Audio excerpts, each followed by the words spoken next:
Good morning, everyone. And my name is Maja Bobić from the European Movement International. Welcome to the 14th edition of the European Chats, the first edition in 2023. I need some time to switch to the new year. We have launched the European Chats to discuss with our activists and stakeholders from the European Movement International Network different issues surrounding first, the COVID recovery and COVID management, but afterwards also wider issues surrounding the future of Europe. Today, I have a pleasure to welcome two dear colleagues from the Western Balkans European movements, namely from the European Movement Albania, Gledis Gjipali, Executive Director of the European Movement Albania, and from European Movement North Macedonia. Hello, Gledis. Hello, thank you. It's a pleasure. And from the European Movement North Macedonia, we have Nikola Jazadziski, who is secretary of this organization. Hello, Nikola, to you too. You're muted, but we can. Oh, sorry. Thank you for the invitation. Okay. We are having this discussion in the week, which is actually and sadly marking 1 year since the Russian aggression against Ukraine. This has been, of course, the major topic and issue that has shifted geopolitical and geostrategic considerations in all of Europe. It has deeply affected, of course, Ukrainian people who show extraordinary resilience in these circumstances, but also it has affected Europe as a whole, not least in terms of energy, economic, and security concerns and challenges. This has affected also on the enlargement policy beyond the obvious, and my question is beyond the obvious effect, which is like granting the membership perspective to Ukraine, Moldova, and Georgia. How has this affected the enlargement policy and particularly the perspectives of the Western Balkan countries and your countries? And more specifically, how has the war affected your organization? Nikola, we can start with you. Yes, thank you. Well, first, I have to say it is a very unfortunate thing that what is happening in Ukraine. We sincerely hope that the suffering there ends soon. I feel like it's a bit, if I speak about the impact on organization, it's so minuscule compared to what's happening there and the perspective. I cannot put it into a perspective, but I'll try to share some sentiments from here. As you may know, Macedonia is a deeply split society on a number of issues, starting from the Prespa agreement, culminating with the latest so-called French proposal. This war added another discussion about some people preferring multipolar views about the world, some people unipolar. It has to be noted, however, that everybody is against the war and everybody hopes that it ends soon. However, we have to talk with each other and we have to listen to each other, as that is the only way for reconciliation in our society. As a part of the country, now we're a NATO country. We are also, as a country, but also some organizations are targets of online attacks, which highlighted our deficiencies in this area. Many institutions are currently fighting these hybrid threats. And I hope that the positive thing from everything bad that's happening right now is that we will invest more in online defense, because we learned that the standard ways of attacks and war are currently totally different. So we have to go outside of the standards that we already have set. The organization, I already said, the integration process is what it is. So with the new methodology, we have to work on that. Yeah, we will come back to the integration and accession hurdles of North Macedonia and other countries. Gledis, can you give us a reflection of the impact of the war on the enlargement policy and on Albania in particular? Albania is also a NATO member. Yes. Yeah, I mean, there is the impact. It's felt also in our countries, although we are, let's say, far away from the conflict. But we have seen it, even the way it affected in early weeks, that the fear of this conflict being spread all over Europe was real, and of course it's still there. It has not gone away. And coming from a region who had suffered in the past decades, but it's not far away. We have memory of these conflicts, of course, as a society, and we know what does it mean to have this kind of conflict and the trauma that it leaves, even when the conflict ends. So it's not an easy conflict to resolve, and then the ramification it will have afterwards.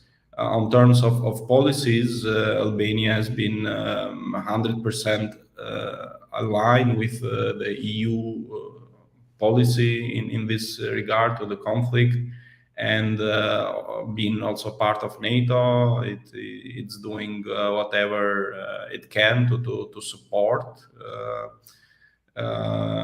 Ukraine, and also to support being a temporary member of the UN Security Council to support ways to resolve the conflict, the war in the best way possible. But as we see, it's still far away for having an end in sight. On the other hand, as a civil society organization, we also have felt the impact of the war with our colleagues throughout Central and Eastern Europe, and the problematics which has been caused, and now this shift of focus, thinking that the wars in Europe were closed once and for all, but now everything belongs to the realm of uncertainty, and it will be difficult even for us. We are still adapting to think of this new geopolitical developments, which will have impact in the years and also decades to come. Thank you very much. Yes, indeed. I forgot to mention that this discussion is live streamed on all EMI social media platforms. And as you can see now below, you can pose your questions or comments, questions for the speakers, or any comments you might have around the topic anytime, and we will try to address them. Nikola, I wanted to ask you, you mentioned French proposal and etc. Maybe some specifics that the European audience is not well aware of. But can you tell us, Macedonia is one of the countries from the Western Balkans that is among the first who applied for the membership in 2004. And unfortunately, the process has dragged for really many years, often due to the bilateral disputes and vetoes, which unfortunately EU still does not seem to address very effectively. But there has been some progress, and last year both Albania and North Macedonia had intergovernmental conferences.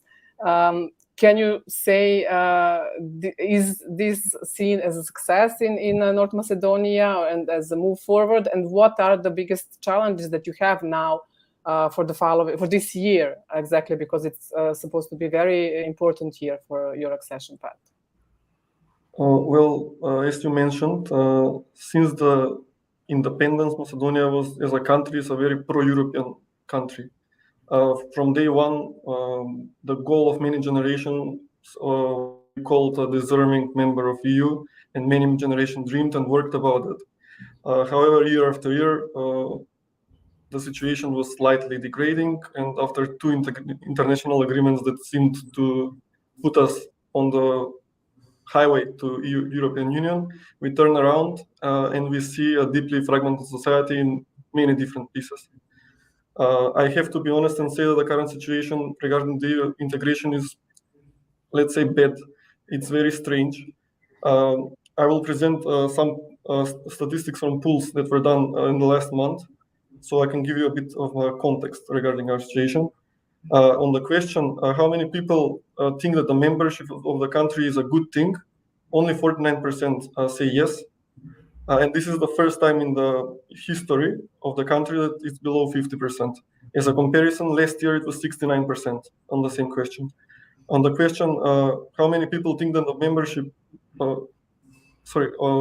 think that the relationship the EU has towards the country is unfair, 65% feel that EU relationship is unfair and treated as unfair, arrogant, and that it feels like blackmail. The only saving grace is that if tomorrow we hold a referendum, 58% of the people would vote yes. However, in the past, this was in the high 70s and even above. So basically, that means that we are moving backwards, and that we can only wait and see what happens with the negotiation process. As you mentioned, we started the accession process together with Albania, but our process is we have two different goals that we need to reach. First is the screening process that we are currently doing together with Albania. Afterwards, we need to change the constitution to add some minorities, namely, most importantly, because of the French proposal, Bulgarian minority. And afterwards, we can continue. Without the change of the constitution, we cannot continue our European path. And from looking from the outside, it seems that like the government promised something that they could not fulfill. As things currently stand, they do not have the needed MPs to make those constitutional changes. The end goal that they set is November, because that's when they say that the screening process will end.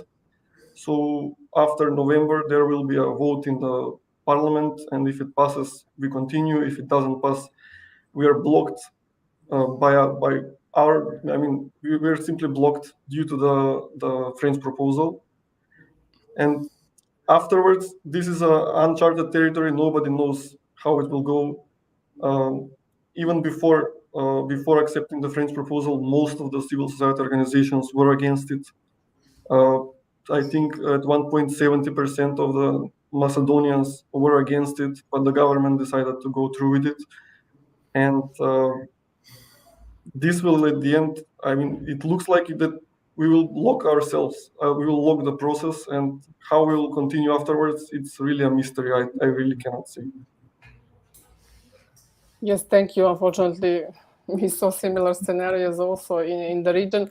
And I have to say that the responsibility and credibility of the process is really on both sides, maybe more on the acceding countries, but also I would like to send hope that EU will assume more responsibility and add more credibility to the process for the benefit of both acceding countries, but also EU.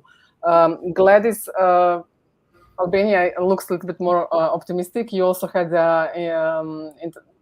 first intergovernmental conference in June 2022, and there was a lot of acknowledgement of the rule of law reforms, which are, of course, one of the crucial reforms for the accession process. Are you optimistic for the Albania's EU perspective at this point, and what do you see as the biggest challenges? Yeah, I'm rather optimistic. What we have seen happening in our history of European integration and EU accession is that many times we have been in a favorable moment and situation, but we didn't catch that moment, and that's why, although now it's been like more than 20 years when we started the process of European integration, and but we are still far away.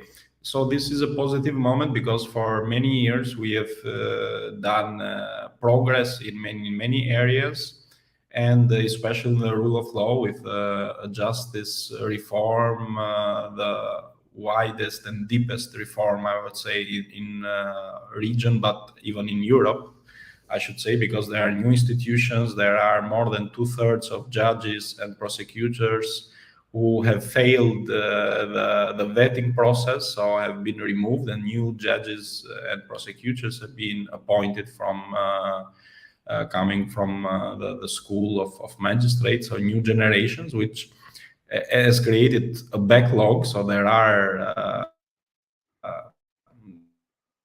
negative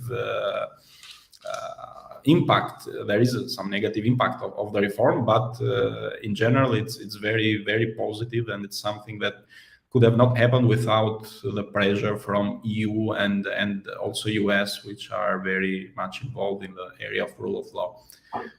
So it's a positive moment, and it is also a positive moment on the other side, on the European level, where after the war in Ukraine, now there is a revitalization of the enlargement process, which has been stagnating for some years. So I hope that we will have no last chances again, like it has happened several times in our recent past. I hope that we will continue to keep the momentum of reforms, the speed of reforms, also the quality of reforms, because it impacts on the long term how the country is doing in the process. Focus on more on the implementation, which is very important, and keep, of course, the European orientation, which is there is a wide consensus in Albania for forever, I should say, after the 90s, after the fall of the communist regime. We always see Europe as our only orientation, one and only, and no other option. So it is a good situation in this prospect, but of course the pandemic situation, the war in Ukraine has affected a lot the work of EU institutions, the attention of institutions, but still at the national context and level, I see it as a positive moment in our process towards EU. Great, and happy to hear that there are some positive developments. Of course, throughout the process, regional cooperation has been very closely intervened with the European integration process, and there are many regional mechanisms that are now in place, and starting from Berlin process, CEFTA, and Open Balkan initiative also. But recently, last year in the Berlin process, there was a significant move towards creating common regional market. There are some developments also that the several countries have followed up, ratifying the necessary agreements. But Nikola, can you tell us how is this process, which is parallel and complementary to the European integration scene in Macedonia, regional cooperation, especially in economic terms, but also in other spheres? Oh, well, yeah. I'll speak a bit about the regional economic area. I mean, as you mentioned, the region has multiple regional cooperation initiatives. And sometimes it's hard to say which initiative brings what change because they are intertwined. The regional economic area started really strong. It had some tangible benefits, that is, for the citizens, such as no roaming between the countries. There is a list of things that they plan to do, but it seems like they ran out of gas. The process, they started getting hurdles that they cannot jump over. In North Macedonia now, we speak about the EID. That is something that is planned, and they announced it. It should be, I think, from the next year. With every ID card, you'll get electronic identity, which everything will be connected. However, there are many problems that, as I mentioned, we still encounter. The professional qualifications, the recognition of professional qualifications between the region is still stuck. Things are moving slowly on many other things. You cannot pass the borders as quickly as advertised. And yeah, they reach a point where they see that the legislation between the countries is not the same. And some countries are further ahead on some questions, some are behind. And I think that the key for the success of this region, this and other regional initiatives, is the political will of the countries that are behind on some issues to work harder and to catch up to the ones in front. If this whole thing about regional cooperation and initiative is only a way for the governments to say that they can lower the standards and do something that's not to improve, but just to do it in the name of regional cooperation, I think it will be labeled as failure. So, as I already mentioned, we are active as a country, and I hope that it's great to have regional cooperation on many issues, but I hope they take it seriously, not just as a PR for their upcoming elections or something like that, but to see some changes happening and changing our lives for better. Thank you. Yes, many achievements have been made. Gledis, would this be possible without the EU membership perspective? And why does the region not have this to move forward faster, although everybody seems to say and support developments towards greater regional cooperation and removing the hurdles for the free movement of people and goods, services, and capital? Yeah, I think the EU drive has been crucial to facilitate the freedom of movement in the region of people, goods, and services, which has been intensified in the recent years. And we also have seen regional initiatives like the Open Balkans, which is similar to what EU offers, but it aims to achieve it before the accession, so because we know it might take some time, and can serve also as a model of own initiatives taking place.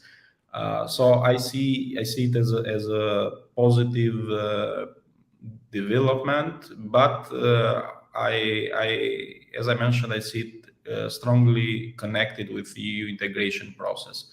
We have seen since 2015 when the Berlin process started, so we have seen a closer interest and closer relations by EU member states, Germany, most important one, but also others.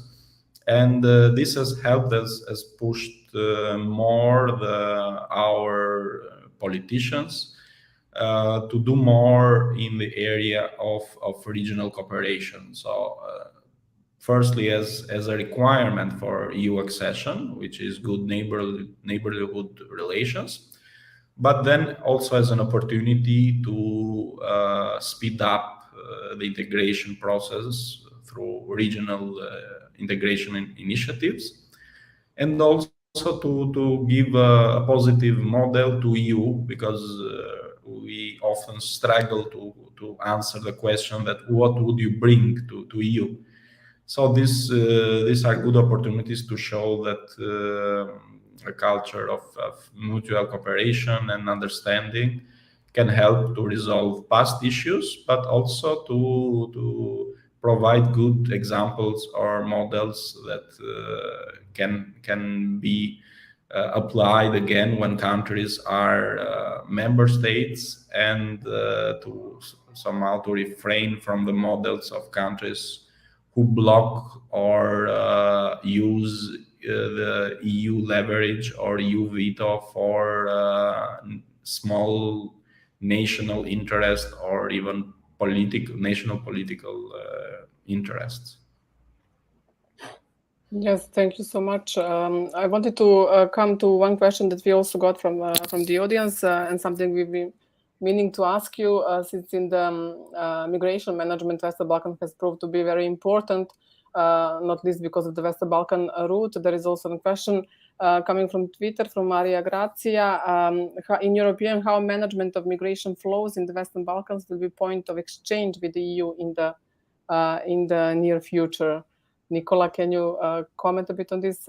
Macedonia. Yes, we were one of the countries that was one of the first on the route in 2015 on the migrant route, and since then we are working as a country a lot in border management, but it's still not great.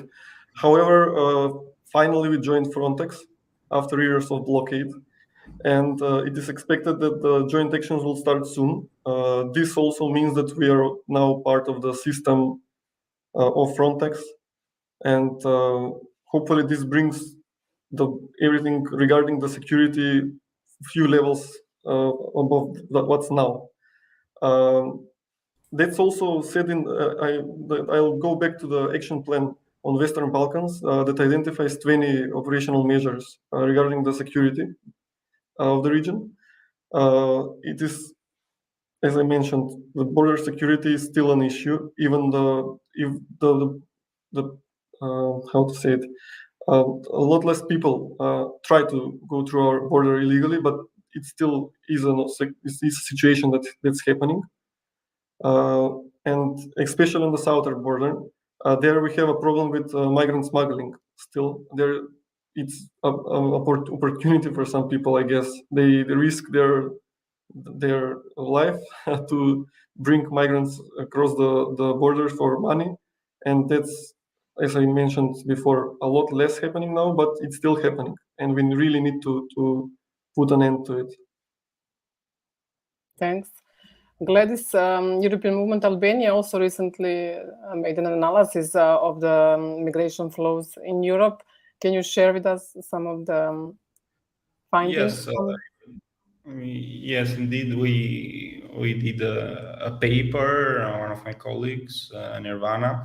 It was more focused on differences between the migration flows and asylum seekers from the conflicts from Syria and from the Ukraine crisis. And there is a positive difference because for the first time it was activated the Temporary Protection Directive of 2001, which had never happened before because there were not a mutual understanding, and all countries didn't agree before. But this time it was in a few days all countries agreed, which allowed the Ukrainians who were fleeing the war zone to have the temporary right to work, access to accommodation and healthcare, which were really important in the early stages of the conflict.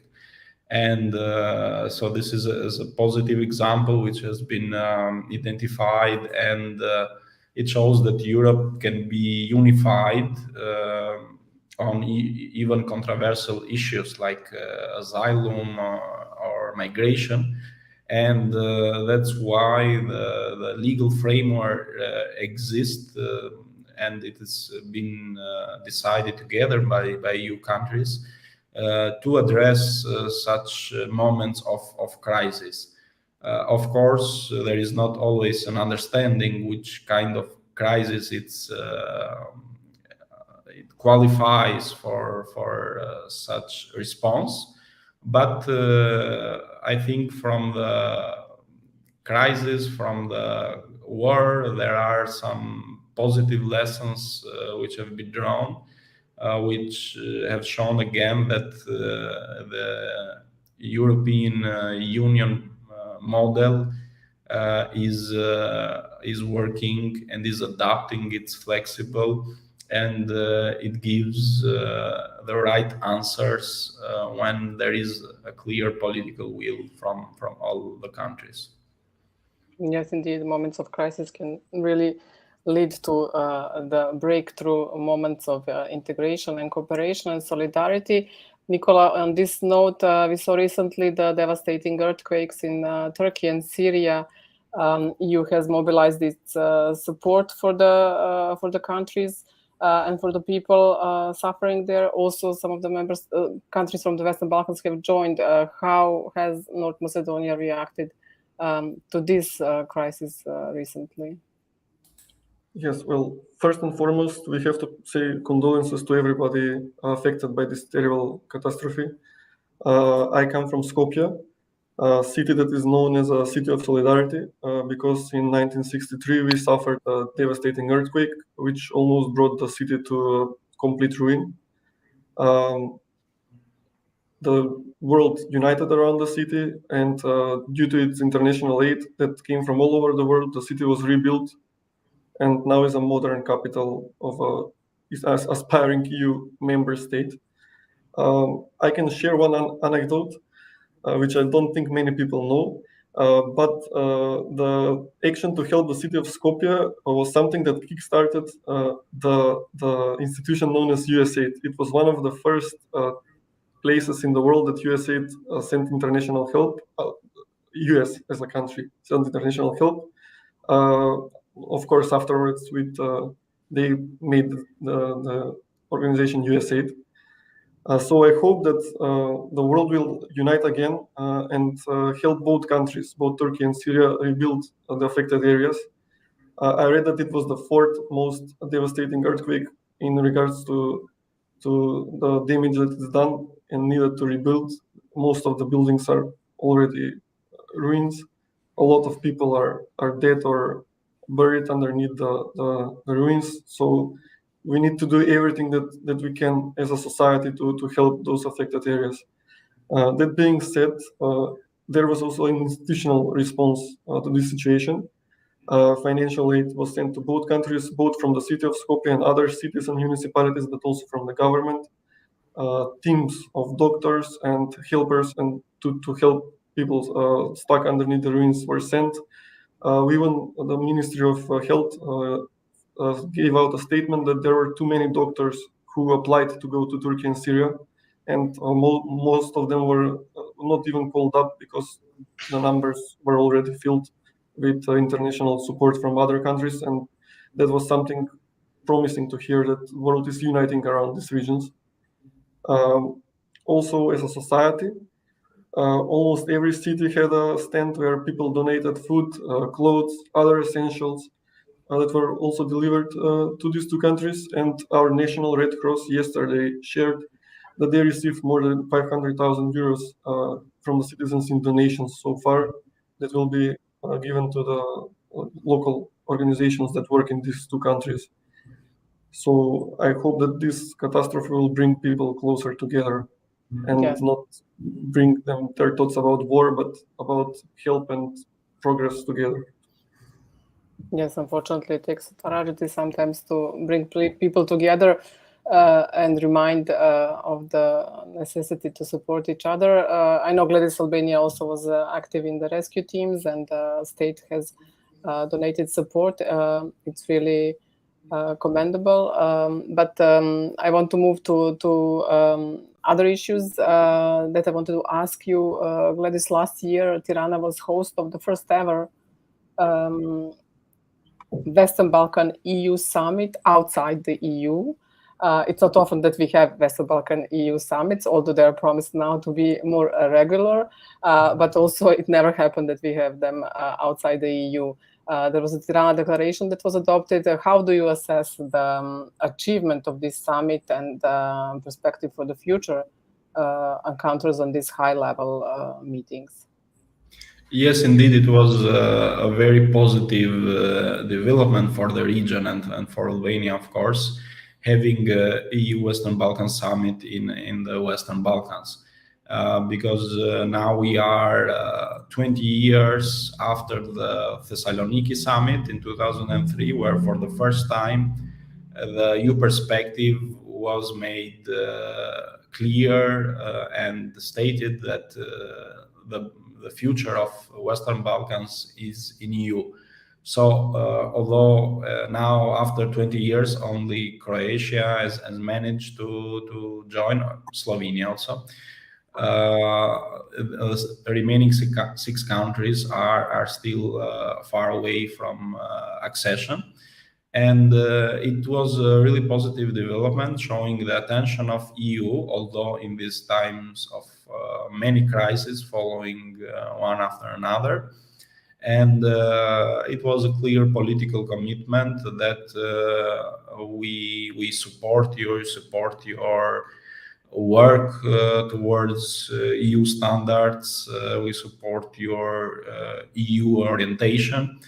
And as long as you are clear and in the right path of this process, you will get the support from EU member states. And also talking about member states, I think it was very positive. Some of the leaders were for the first time in Albania. And of course, it's very positive because when you see even with latest polls for asking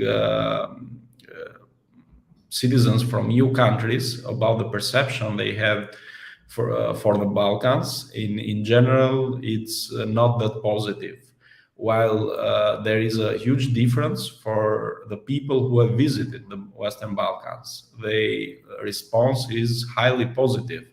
So it means that the perception, the information which has reached the media and the public opinion in EU member states doesn't reflect the reality of the Western Balkans.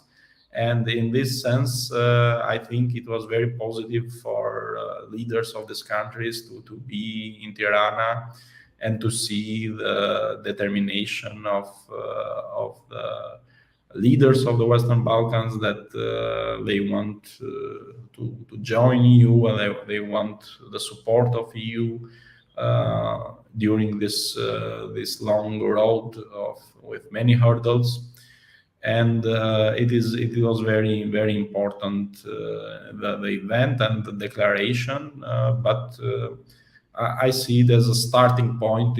Hopefully there will be other EU Western Balkans summits in other countries of the Western Balkans, so to revitalize more the process and to energize the people, the public administration, the politicians also, that the democratic values, solidarity values of EU are very, very positive and are the same values that we will also have in our societies.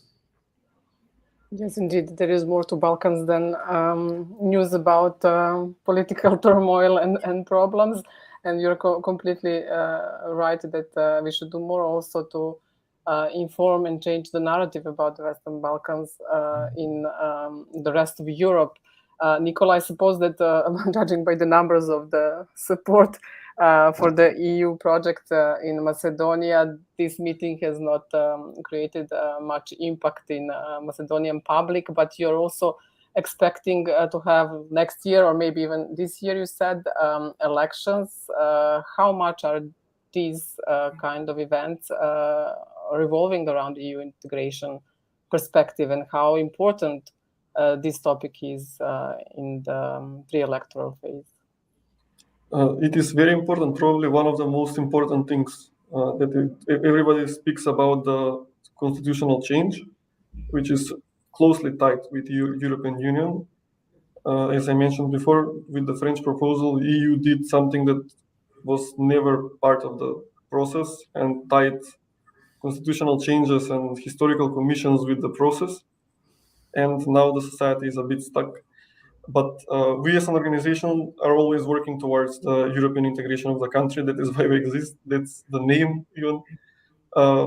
We are working on a project that's called National Convention on the European Union in North Macedonia for 5 years, where we bring people from different stakeholders, from position, opposition, civil society, academia, farmers, everyone that's affected by the specific chapter, and discuss. And that is how we see EU integration, as discussion between people and discussion among us and EU, where we try to reach those standards that are set by EU. One of the problems that we noticed, however, was that people felt as outsiders to the whole process and see the EU integration process as something done by others, and they just live in a country that somebody is working about something about EU, and they are not part of it. So that's why, as I said, with the SET methodology, we try to galvanize the society and bring everybody together, because as as everybody says, EU integration is a process where the country comes together and works together on one goal, and that is the improvement of the country.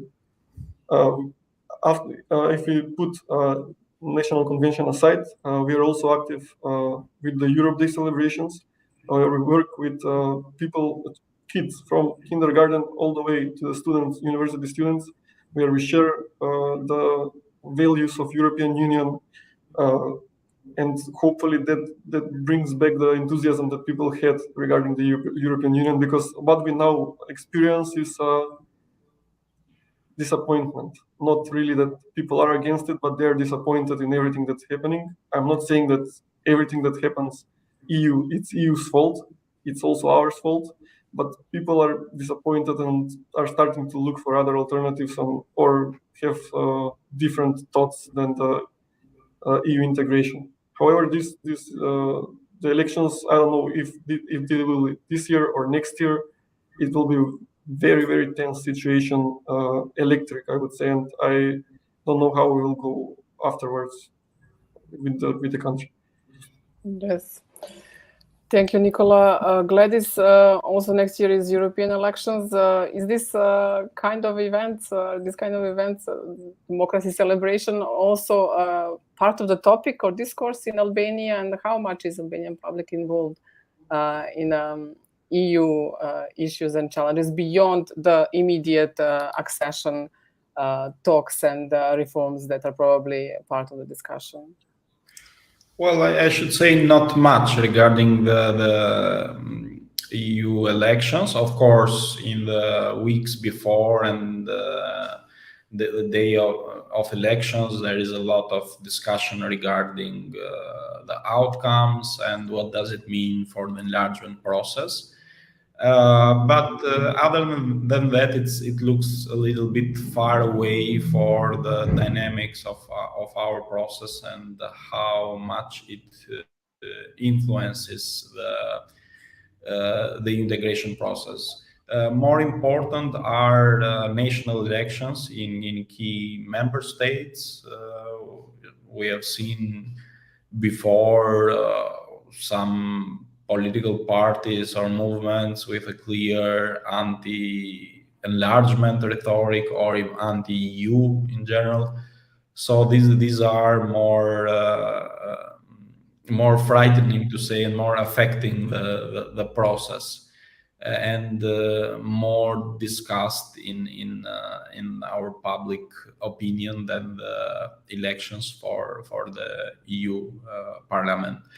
But still there are some personalities who are more involved with Albania, and we follow more that if they are running again or if they will be elected. So there is some, mostly in the EU related circles, let's say, that knows more and have more contacts who are interested and discussed more about the upcoming elections. Yes, we will see how much and how prominent the enlargement will be around the debate for European elections. Unfortunately, usually it's a little bit sidelined or used as a boogeyman from certain sides, as you said, also at the national level. We're coming to an end to our discussion, and I wanted to ask you what are the next big things ahead for you and your country? And Nikola, we can start with you. Yeah, well, these are exciting times for European movement in North Macedonia, as we currently have more projects to work on. I already highlighted our longest running project, National Convention, which is active more than 5 years, focusing on EU integration. Now we are undergoing a transition due to the new methodology. Previously, we worked with chapters, and now we work with clusters, and we are trying to finalize every working group in the cluster 1.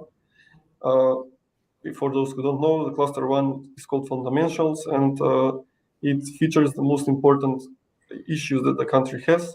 In our case, it's judiciary, security, public administration, but also financial control, public procurement, and statistics. Of course, we are also working on opening working groups in the other clusters. Also, we are happy to say that the cooperation between us in the region is in an upward trend as we talk and visit each other a lot more than before. Representatives from European Movement in Albania were invited to our last plenary conference alongside representatives from Serbia.